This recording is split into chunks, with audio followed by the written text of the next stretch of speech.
Computer. Okay, here we go. Well, hello. Hello. Here we are for our Family Thrive conversation. And we have our return guest with us. She was so brilliant yesterday. We begged her to come back, and she is with us to continue the conversation that we started yesterday. And our question for today is, trying to remember. Our question for today is there anyone in your household, including yourself, that has big reactions when expectations are not met? Does that fit the bill for anyone? And I can say, I know the answer is over here, absolutely, and including myself. Yeah. I can look around, and myself included, my husband, each of the children, like everyone. Like what I notice, actually, even asking myself that question, is when there's an unmet expectation, it's like we each have a certain kind of reaction when an expectation isn't met. Right. It might look different, each of us, but there is a telltale reaction that we generally will go to when an expectation isn't met around here. So I can just start sharing and just keep talking. Yesterday, I was just sharing. Yesterday was an interesting day around here. So it's what happened is one of my sons, his headphones for his computer broke. And he had just got them 2 weeks ago for his birthday. And he was not happy. And he had an expectation that they can be replaced immediately. Like usually when things break, he can return them or he can, replace them. And it was an accident. And he had an expectation that the exact same headset would appear very shortly. And that was not able to happen. For multiple reasons. One, inside of this pandemic situation, ordering from stores is a little bit differently, stock is a little bit different, and in the end, he wasn't even able to replace it with the same one. And it was a whole series of expectations, and there were a lot of big reactions around it.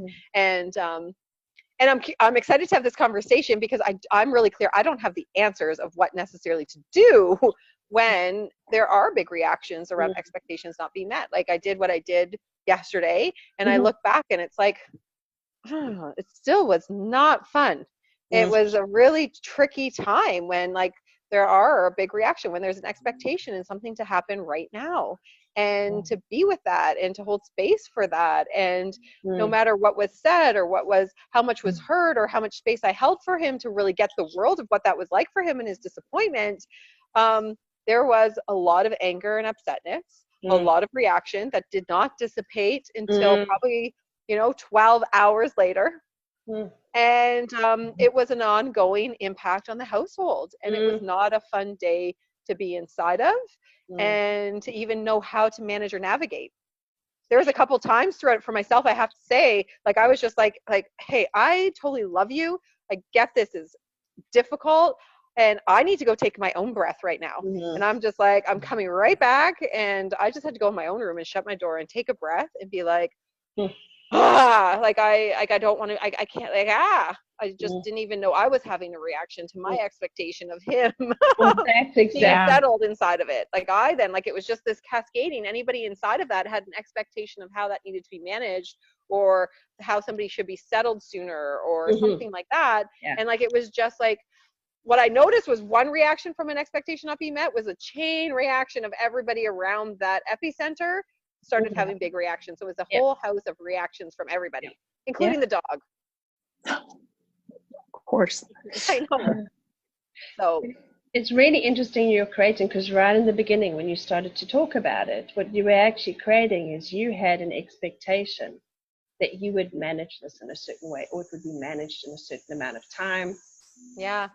And I can still hear that expectation is still on myself, that I expected myself to handle that better, be able to dissipate or to bring some relief, or to have it a lesson or a teaching or leaving with something forwarding. And it was just crap. Well, I would offer you it wasn't even just crap, but it was something that, like, I want to say that the spaces needed to be moved through.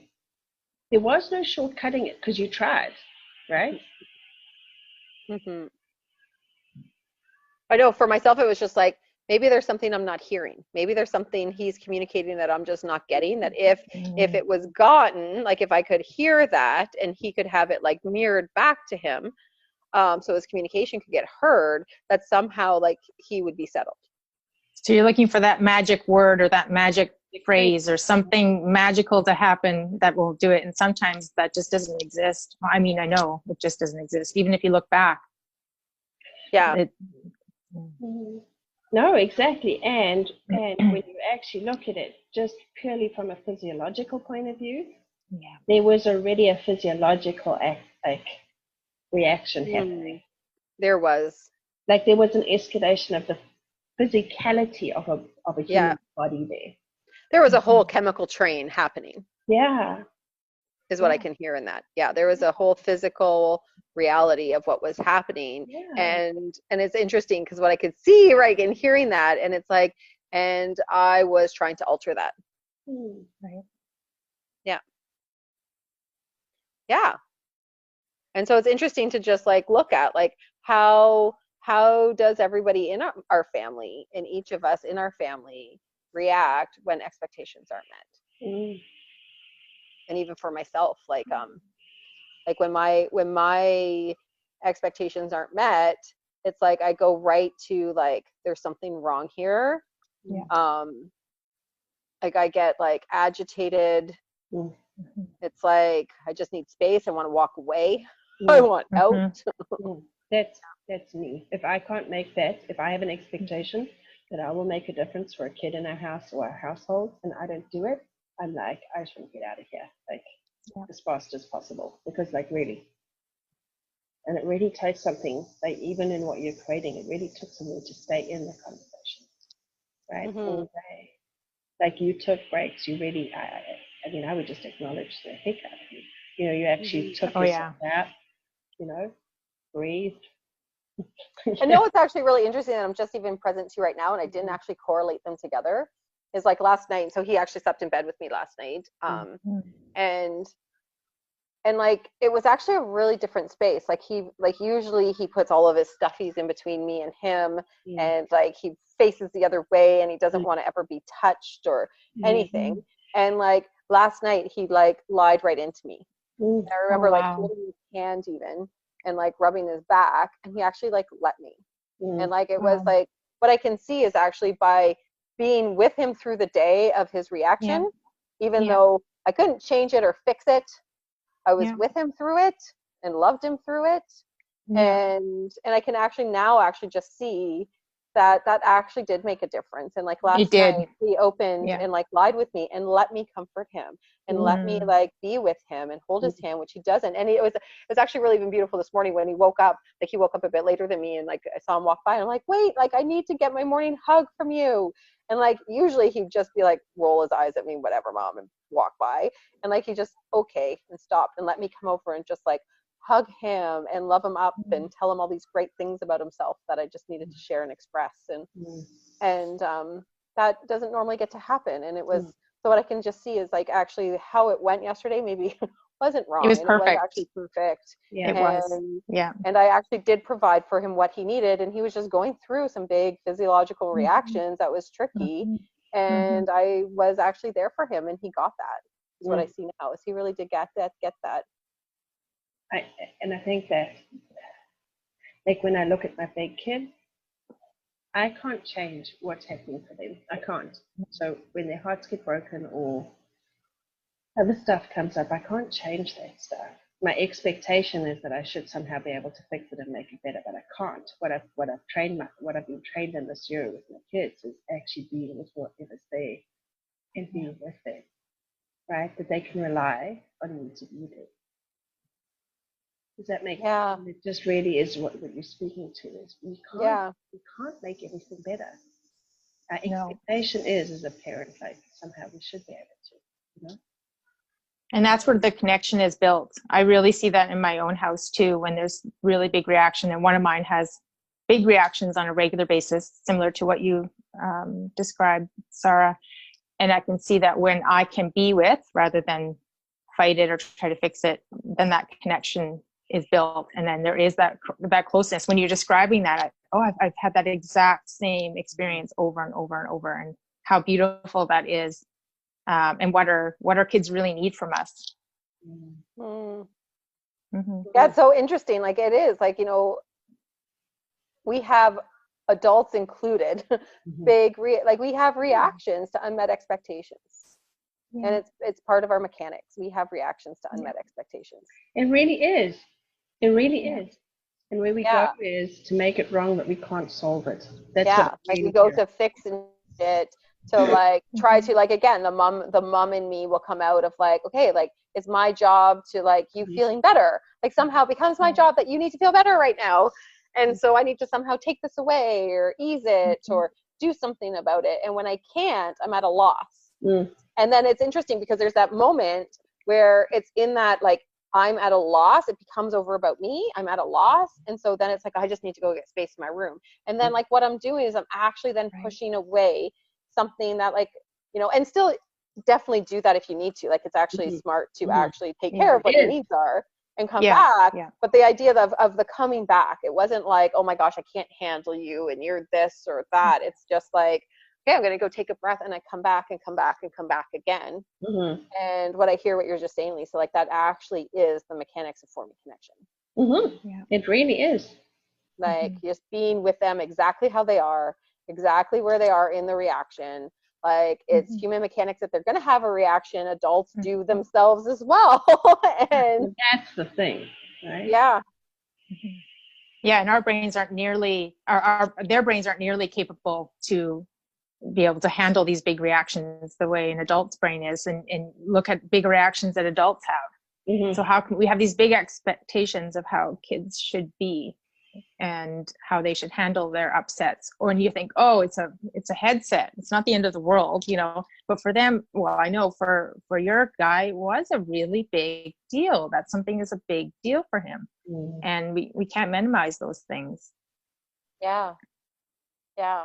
And the value that when we don't minimize it and we honor that, we honor where they're at, we're honoring their reaction, even like it actually creates a space where connection's available, safety is available, and like really love gets to be expressed. Like it's funny because like I often like resist those spaces. It's like, oh my gosh, just no, don't. Like it's like, sometimes I find myself on eggshells or tiptoeing because it's like I want to manage expectation. Like I really want to, like, in advance do a lot of management of expectations.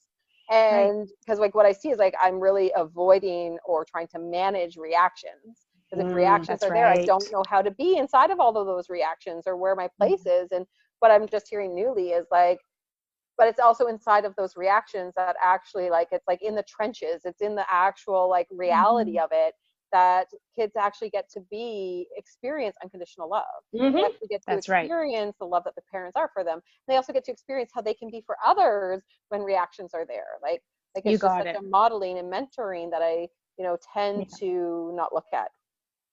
That's right. That's amazing. And I'm just left with that conversation, Lisa, where one of you said to one of mine, go speak to Lisa. She's the one who'll help you through this. Right? Right. Yeah. Like it's right there. Yeah. It was unexpected, I think, for all of us, right? For sure. Yeah.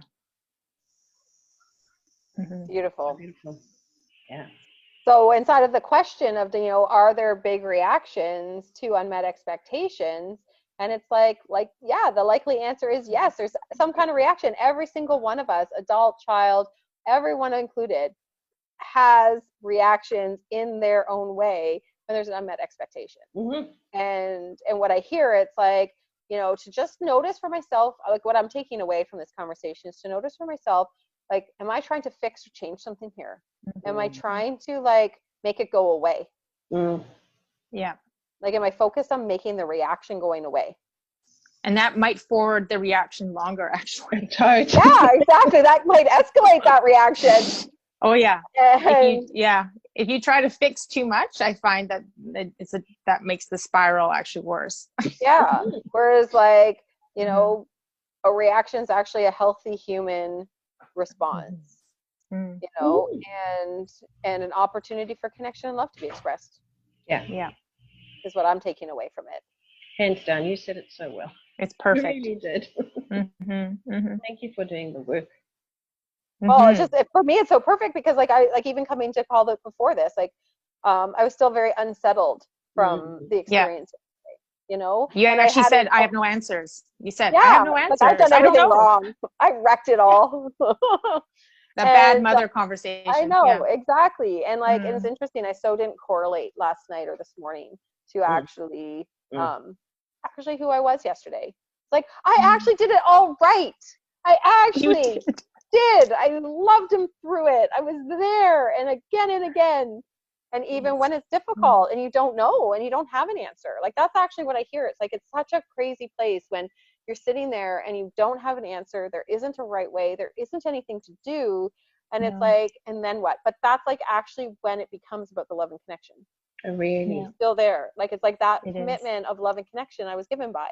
And it's like, you know, and compassion. Like actually, like there was a compassion of like, this is a real reaction for him. He is really dealing with this. And my heart like really felt for him.